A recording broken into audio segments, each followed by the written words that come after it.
Жителите од Струмичко Старо Коњерево со протести и блокади нема да дозволат пробивање на шумски пат за сечено огремно дрво од Беласица над нивното село. Се плашат дека шумскиот предел ќе биде соголен и ќе им се случи 2004-та, кога од поројни дождови се случи голема ерозија и огромни штети во селото кога беа уништени куќи и патна инфраструктура.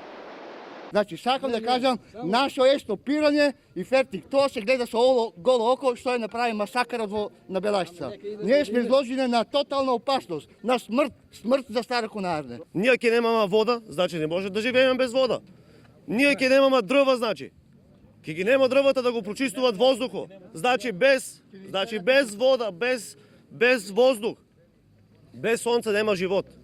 Имаме оштетување на куќите и бараме да се формира на ниво на општина Ново село, да се формира комисија да ги процени штетите, а и да се провери приватниот асфалт од тука горе до местото звано Куманово. Градоначалникот на Ново село Андонов рече дека веќе ги алармирал шумските инспектори, но и представници од Македонски шуми и дека стравот кај жителите на Старо Коњерево е оправден после огромните штети во 2004-та. Плашејќи се од ова и плашејќи да не го загубат водата што имат природно овде на нивното село, протестот е оправдан и мислам дека ние како локална самоуправа ќе инсистираме кај шумското предпријатие и на шумските инспектори државните за да може да се спрече во колку може оправдано да биде тоа.